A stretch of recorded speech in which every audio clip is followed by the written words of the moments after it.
Hello, everybody. This is chapter 28, Drug Therapy for Insomnia. And this isn't a big chapter, but it is informative and, you know, I enjoy it. And a lot of these medications we've already talked about, especially with benzodiazepines, we've talked about them in the last chapters. So those are some things and how very addictive these medications can be.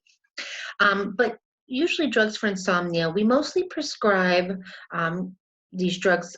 They have very sedative effects, so it will help someone sleep.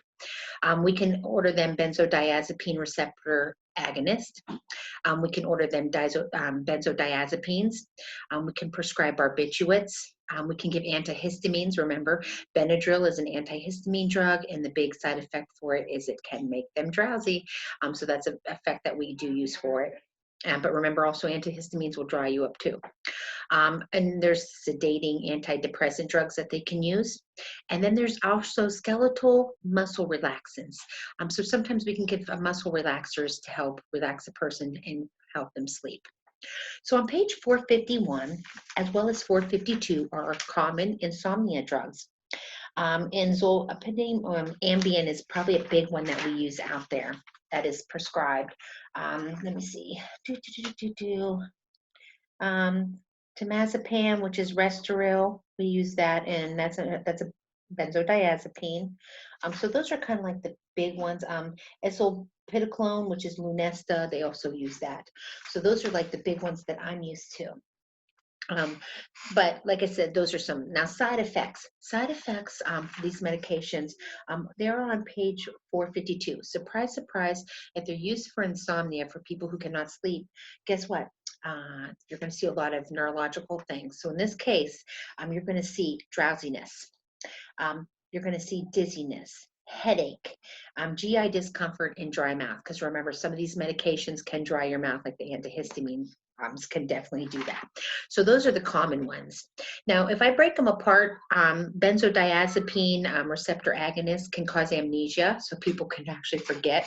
And it's very funny because someone I know actually takes benzodiazepine receptor agonists for a sleeping pill, and she'll forget what the heck she did the following time.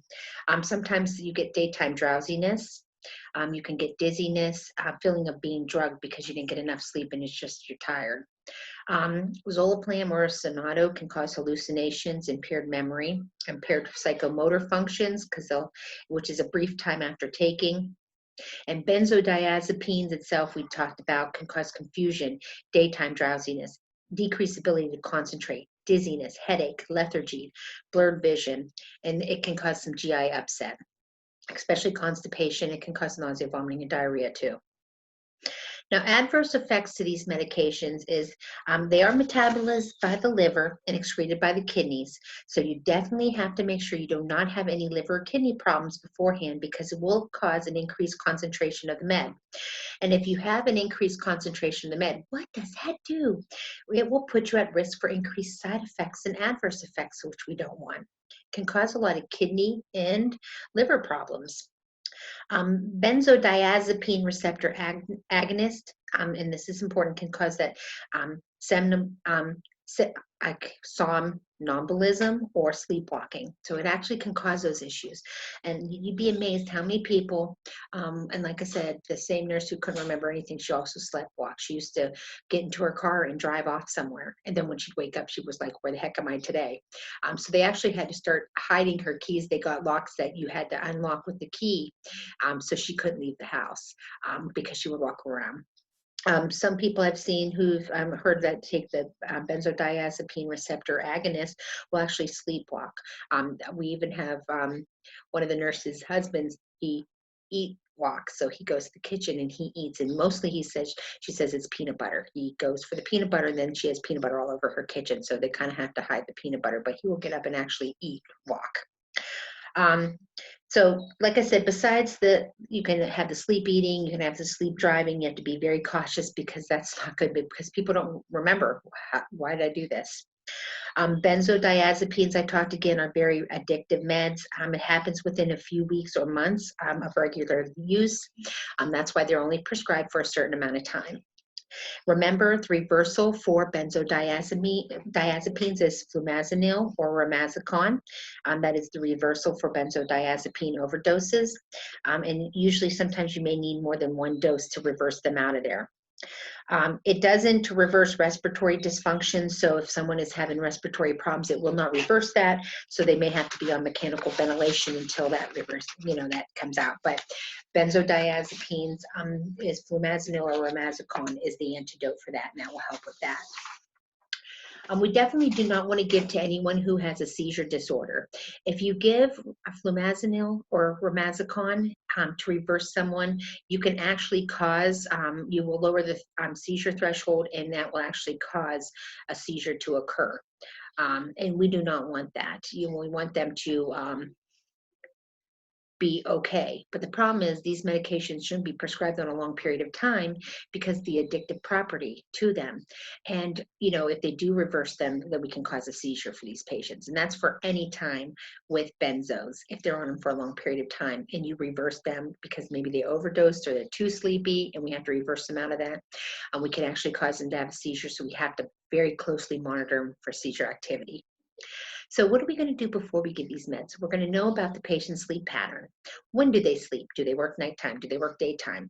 When is their sleeping? We want to assess their current mental status. How do they normally act? Because these ones are going to affect your mental status. So we do need to monitor that very closely. If they have a history of depression, confusion, if they've falling a lot or if they're having a lot of pain, we need to know about that. And they should avoid driving. Important, avoid driving within 8 hours of taking the drug. They should not drive within 8 hours of taking the drug. Afterwards, we're going to check vital signs and, very important, check the level of consciousness of these patients. That is very important to make sure. Is it working? Is it making them sleepy? Or is it getting them excited? We need to make sure we know the level of consciousness of these patients because it's going to help with the insomnia. We need to monitor their heart rate and blood pressure as well as the level of consciousness. These meds can cause orthostatic hypotension, so we know that's a safety issue. They need to sit for a little bit when they're getting up. So it's very important to make sure we have the call lights at the bedside and tell them, please call me and I will help you get up. Excessive sedation, it can occur. So we want to make sure we definitely check the doses of it. Confusion, especially we'll see in the older adults, if they are confused, we can cause more confusion. And benzodiazepine receptor agonists, they have a very, very rapid onset of action.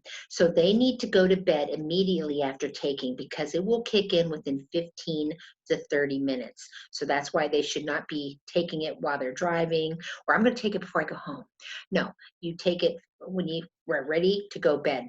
You get ready, take the pill, get in bed because it will work within 15 to 30 minutes. We're going to teach the patients, take as prescribed, keep your follow-up appointments, never double dose. Oh, I need good rest. I'm going to take 2 of them instead of 1. Never do that. It can cause a lot of problems. Report side effects if any occur. And like I said, benzodiazepines can be very addictive. They may have to change the patient to a different medication because we do not want them to be that on a long-term effect because of the addictive properties and the bad stuff that can occur with it. Drugs for insomnia you should only take for a short period of time. 2 to 4 weeks is recommended and only as needed. You should not be popping them for longer than that. Don't take unless you have enough hours of sleep. They recommend 4 to 8 hours depending on the drug. You have to have 4 to 8 hours. So if a patient wants it, they're like, it's going to be maybe like it's 4 o'clock in the morning and they're like, I need a sleeping pill. No, it's too late to take a sleeping pill because activities in the hospital are going to be starting around 6, 7, 8. So they need to realize they cannot have a sleeping pill. They need to take it at bedtime. Benzodiazepine receptor agonist, they have someone with your first day. You should always have someone with you because you will sleepwalk with the benzodiazepine receptor agonist.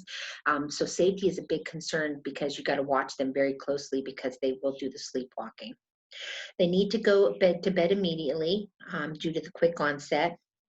They need to decrease or reduce their amnesia if they get more than 4 hours of sleep. So they need to make sure they get enough. And there's always that traveler's anemia, and that's a transient memory loss. You don't take these meds on overnight airplane flights of less than 7 to 8 hours. You shouldn't be taking them.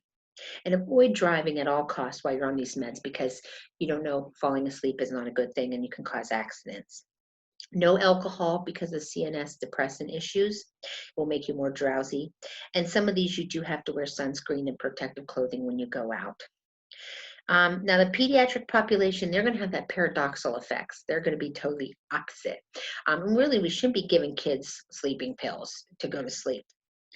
Pregnant breastfeeding, it does cross the placenta. We don't recommend breastfeeding. In our older population, big thing with them is they're at big time risk for falls. Um, and also, they need lower doses because their kidneys and livers do not metabolize as well. But actually, this is a pretty nice chapter. That is it for it. Um, but like I said, you have to be very careful. You don't use them for long-term use. Like I said, you can buy some over the counter.